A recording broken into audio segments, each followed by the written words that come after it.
Hi hello good evening. ఎలా ఉన్నారు? ఇందాక మనం అనుకున్నాం కదా, జింబాబ్వే ఇండియా మ్యాచ్ అయిపోయిన తర్వాత మాట్లాడదామని. వాట్ ఏ మ్యాచ్ అండి.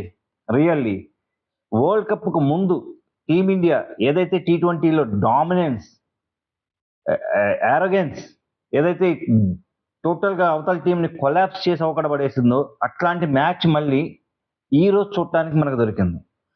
మ్యాచ్ స్టార్ట్ అయిన దగ్గర నుంచి T20 వరల్డ్ కప్ స్టార్ట్ అయిన దగ్గర నుంచి ఇండియా యొక్క బ్యాటింగ్ లైన్ పడుతూ లేస్తూ ఆ, మొత్తం లీగ్లో అయితే 4 మ్యాచెస్ అయితే గెలిచినాయి. కానీ ఎప్పుడైతే ఒక టఫ్ టీం మనకు తగిలిందో టీం మొత్తం బొక్క బోర్ల పడింది. ఎందుకంటే ఇప్పటి వరకు టీంలో ఆడితే ఒక మ్యాచ్ సూర్యకుమార్ యాదవ్, లేదంటే ఇంకొక మ్యాచ్లో శివం దూబే, ఇంకొక మ్యాచ్లో మన ఇషాన్ కిషన్, ఇట్లా ఎవరో ఒకళ్ళు కింద పడుతున్న టీంని అలా చెయ్యిచ్చి లిఫ్ట్ చేసి ఏదో ఓటమి, అయ్యో ఈ మ్యాచ్ ఓడిపోద్దేమో ఈ మ్యాచ్ ఓడిపోద్దేమో అన్న ఒక భయం నుంచి కింద మీద పడతా పడతా పడతా పడతా ఏదో గట్టెక్కించుకొని తీసుకొని వచ్చారు. ఎప్పుడైతే సూపర్ ఓవర్లో అసలు ఇక ఆల్మోస్ట్ వరల్డ్ కప్ నుంచి అవుట్ అయిపోయేటువంటి సిచ్యువేషన్ క్రియేట్ చేసిందో మనకు సౌత్ ఆఫ్రికా, ఆ ఒక్క దెబ్బకి మొత్తం బ్యాట్స్మెన్ అందరికి కూడా వదిలిన ఆ మొత్తం ఏదైతే ఉందో మొత్తం వదిలిపోయింది ఒక్క దెబ్బకి. ఈ రోజు మనకి ఏదైతే సౌత్ ఆఫ్రికా వెస్టిండీస్ మ్యాచ్ లో మనకి ప్లాట్ఫామ్ సెట్ చేసి ఇచ్చిందో, ఏదైతే ఒక మేజర్ థ్రెట్, ఏది మన దీని గురించి రన్ రేట్ గురించి, నెట్ రన్ రేట్ యొక్క ఇష్యూ ఏదైతే మనం భయపడుతున్నామో ఆ రోడ్ ఏదైతే మనకి సౌత్ ఆఫ్రికా క్లియర్ చేసి ఇచ్చింది.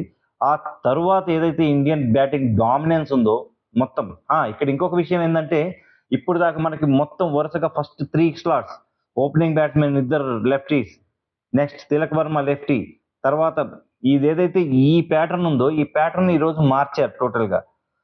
ఈశాన్ కిషన్, అభిషేక్ శర్మ ప్లేస్ లో సంజు శాంసన్, అభిషేక్ శర్మ వచ్చారు.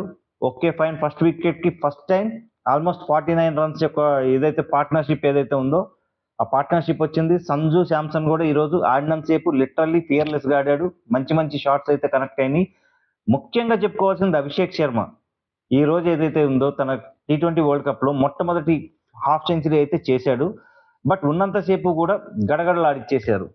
నెక్స్ట్ ఈశాన్ కిషన్ కావచ్చు, Suryakumar Yadav, and final punch వచ్చేసి హార్దిక్ పాండ్యా అండ్ తిలక్ వర్మ. తిలక్ వర్మ ఏదైతే ఈ మొత్తం టోటల్ T20లో 119 స్ట్రైక్ రేట్ తో ఆడాడో ఈ రోజు మాత్రం చాలా అద్భుతంగా ఆడేసి 44 runs not out.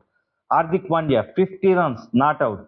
So total గా ఈ వరల్డ్ కప్ లోనే highest score 256 for 4 wickets Indian team breaking. And next second half వచ్చేసరికి బౌలింగ్ లో జింబాబ్వే 184 రన్స్ కే కట్టడి చేయటం, 72 రన్స్ తో win. It is a massive win.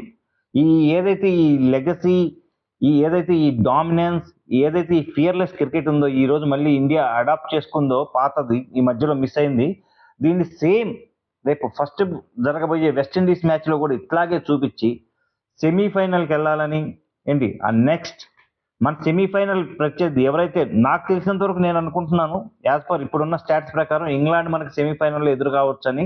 But me opinion ఏదైతే ఉందో కామెంట్స్ లో చెప్పండి. మనకి సెమీఫైనల్ ప్రత్యర్థి ఎవరవుతారు? ఇంగ్లాండ్ అవుతుందా, లేకపోతే న్యూజిలాండ్ వస్తుందా? లేకపోతే ఎస్, అల్టిమేట్లీ న్యూజిలాండ్ ఆర్ ఇంగ్లాండ్కే ఛాన్స్ ఉంది. పాకిస్తాన్కి అయితే ఎటువంటి ఛాన్స్ లేదు ఇప్పటి వరకు. చూడాలి, రేపు ఏదన్నా ఇంగ్లాండ్ మీద న్యూజిలాండ్ మరీ దారుణంగా ఓడిపోతే అప్పుడు పాకిస్తాన్ శ్రీలంక మీద డామినెన్స్ తో గెలిస్తే ఏదన్నా పాకిస్తాన్ వచ్చే ఛాన్స్ ఉంది. బట్ అప్పటి వరకు అయితే పాకిస్కి అయితే chances zero. But when it come to Indian team, నేను కోరుకుంటుంది ఏంటంటే ఇదేదైతే ఉందో మన ఫస్ట్ సెమీఫైనల్ వాంకేడేలో కూడా ఇలాంటి డామినెన్స్ చూపించి సగర్వంగా ఫైనల్కి వెళ్ళి 2007 ఏదైతే ఉందో 2024 ఏదైతే ఉందో మూడోసారి అదే రిపీట్ చేయాలని, హోమ్ గ్రౌండ్ లో first time T20 world cup గెలిచిన టీమ్ గా ఇండియా రికార్డు సృష్టించాలని నేనైతే కోరుకుంటున్నాను. మీ ఒపీనియన్ ఏదైతే ఉందో కామెంట్స్ లో తెలియజేయండి. అలాగే మన వీడియో నచ్చినట్లయితే లైక్ చేయండి, షేర్ చేయండి అండ్ సబ్స్క్రైబ్ చేయండి. మంచి మంచి కంటెంట్ తో ప్రతిరోజు ప్రతి మ్యాచ్ అయిపోయిన తర్వాత మీ ముందుకు వస్తాడు మీ Sridhar. Thank you, signing of.